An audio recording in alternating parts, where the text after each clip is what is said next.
for a walk. And Nico's with me. There he is. You're seeing his tail. Anyway, so often newly diagnosed diabetics, the question is, well, how is diabetes treated? Now, type 1s, I'm sorry, it's pretty well always is a needle. No one's come up with a mysterious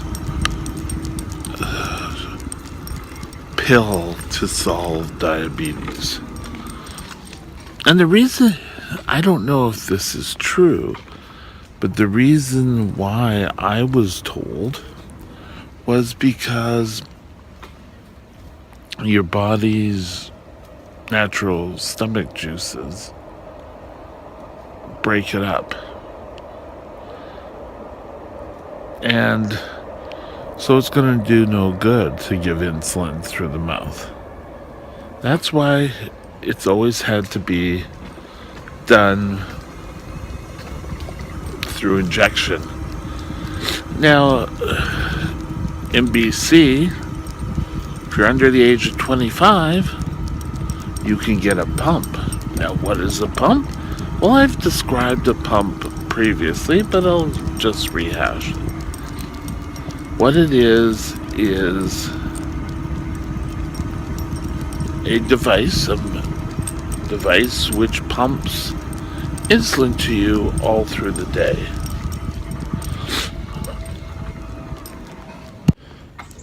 Now, it gives what's called a basal rate. And a basal rate is the amount of insulin your doctor has decided you need every hour. And the basal rate is designed to cover your body's natural, what your body needs to live. Because trust me, it doesn't always work that way. But on the whole, it gives the amount that your body is going to need to live. Now, so often, diabetics think the pump is going to be their answer. They basically want something I don't have to worry about anything. And the pump will stop me from having to do blood tests. It'll do, it's going to be this miracle wonder. It's not going to work that way. Sorry. If you have an insulin pump, you're going to require to take at least 2 blood sugars a day. And this will enable your pump to work at a better than if it didn't work, if you didn't do it at all. Now, they associate this to we're talking setting your clock. And sometimes the clock will run faster, sometimes it'll run slower. And this is why you want to make sure that your pump is working correctly. You don't sit there and just assume that it's always going to be working correctly. Because you could end up getting numbers that are nowhere close. And you may find, and I'm pretty sure they're all like this now, but that your pump won't work after a while until it's going to yell, it's going to scream at you until your blood sugar is done and it is calibrated. And then it'll happily go on its way. Now, if you eat something, you're still going to have to count the carbs. And we talked about that in the previous video. And your doctor will type in what carb ratio he or she wants for you. And the carb ratio is something that says if you eat this much carb, this is how much insulin you're going to require.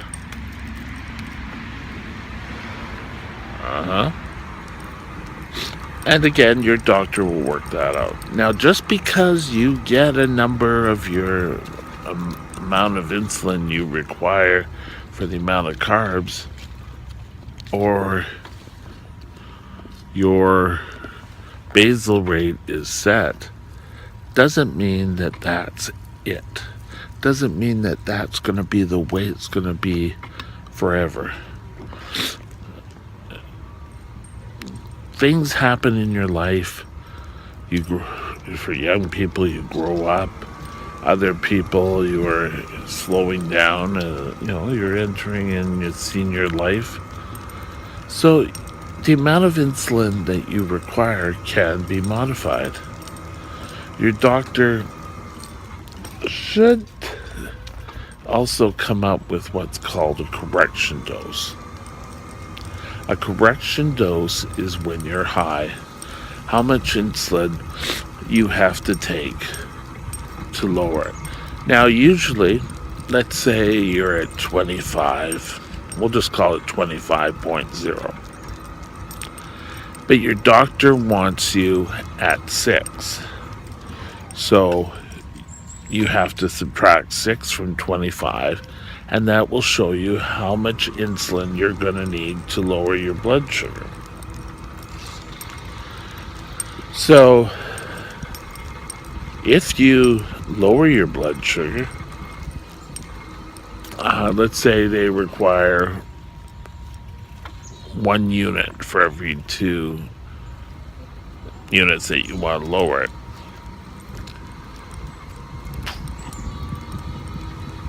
If you give more than that, you're, trending towards, itchy hand.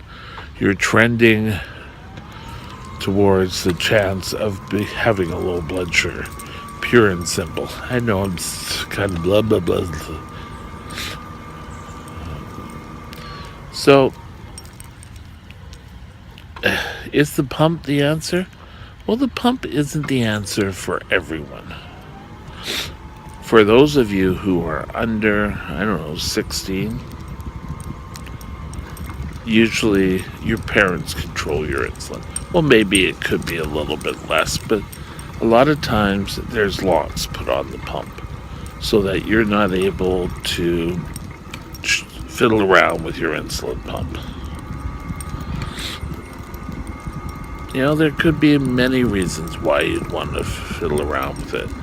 You may not be happy with the amount of insulin you'll be getting.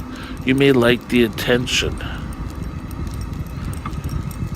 But there's, you really shouldn't fiddle around with your blood sugars medication, because you're going to end up sicker than a dog. And trust me, it's no fun. Well, I never really fiddled around with it. I was accused of that for many years. Now, doing a blood glucose, that's something pretty well all diabetics have to worry about. Not only type 1, but type 2s and gestational. A glucometer is actually, they're fairly small machines now, and ideally they should be taken with you at all times. You have a number of things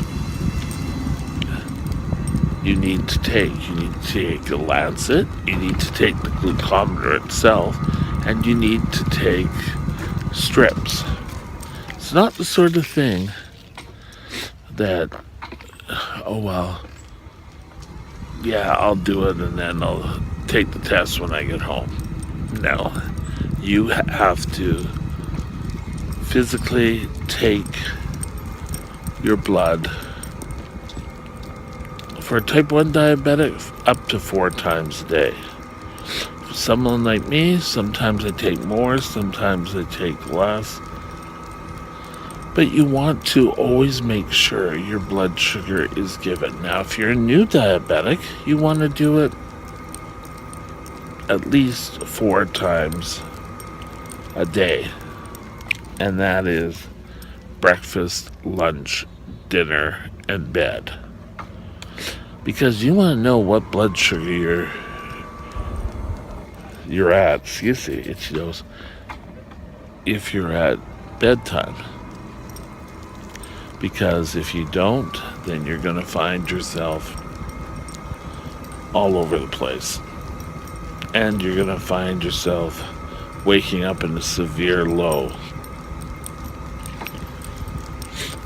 Now, speaking of lows, and I think I've talked about this before on lows, was if you have a low, don't just go open up the fridge and eat everything until you feel better. Ideally, you should have 15 grams of carbs. Now, there's a number of little peanut butter snacks where you get crackers or you get little breadsticks and peanut butter. That's usually around, or pretty close, 13 to 18 grams of carbs. I don't know if there's... So, take those if you need to. Have them by your bedside.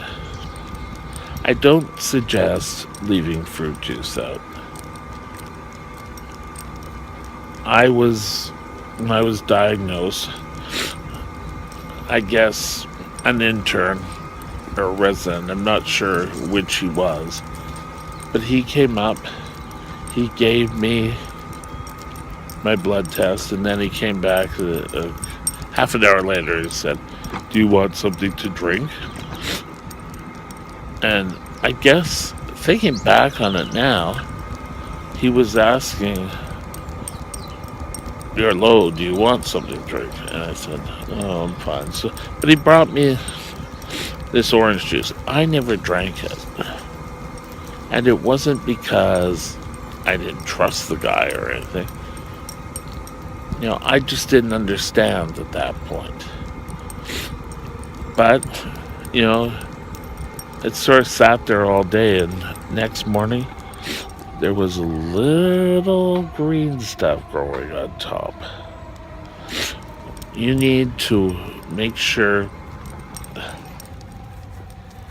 that things are all taken care of. Don't worry. Don't think, last time I did it this way. Well, you may need to change it. But before you change anything, speak to your doctor. And yes, you're going to have to watch what you eat. Now, that doesn't mean if you want something, you go out with your family for dinner and, there's a nice dessert. Everyone else gets the dessert but you. No. If you want the dessert, you have it. You just have to remember that you don't do that every single day. This seems to be an ongoing message that I repeat on and on.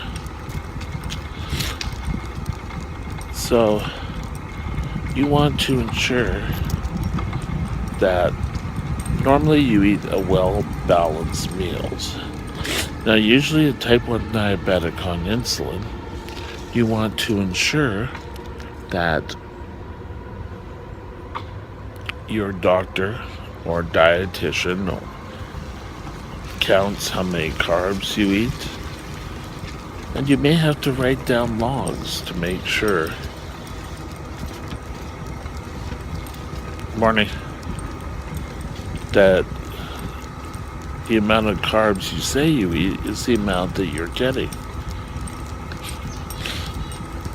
Because, you may be thinking you're eating those many carbs, but in fact you're eating less.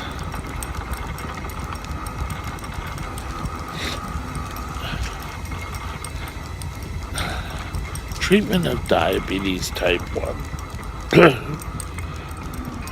excuse me, is not like cancer or heart disease or any other ailment where you go and you lay down and your doctor does all the work. It's going to be up to you. You're going to feel better if you follow a program. Now, even though I'm a brittle diabetic myself,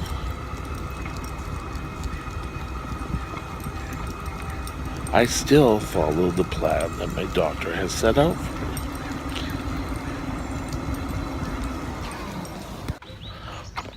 I have complications. When people say, well, if you only took care of yourself. Oh, you're drinking Coke. You're not allowed to drink Coke. Oh, you're eating potato chips. Oh, you're not allowed to eat potato chips. Oh. You and your doctor will set up a treatment plan. And that treatment plan is designed for you. And I've said it before. Our plans don't differ. Or don't differ? Oh, sorry, my mistake. They do differ from person to person. Just because a treatment plan worked for your friend's grandmother doesn't mean that they're going to work for you.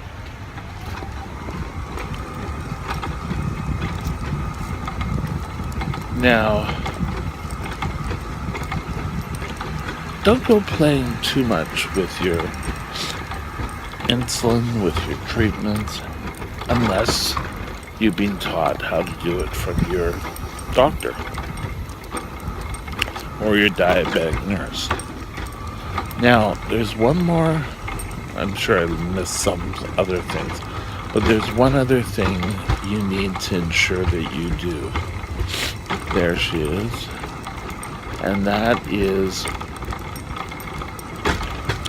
you need to ensure that you follow up with your daycare. I call it daycare. Where you need to go to a diabetic clinic near you. And that's usually where a nurse, sometimes your doctor, and others will take your information, your blood sugars, take a look at what your meal plan looks like, what you're eating, and come up with better ways for you to treat. So it's kind of an ongoing learning. Never just assume that you are going to know everything. Oh, well, I've had it for 6 months now. I know everything. It's not going to happen. There are certified diabetic educators, and they have been taught and they've been tested to make sure that the advice they give you is correct. So, I don't want you to feel that you're going to be a know-it-all all about diabetes, because no one's ever going to be a know-it-all all about diabetes. Some may think so, and if that's the case, then you're never really going to learn. Have a great day. We'll talk to you later. Bye now.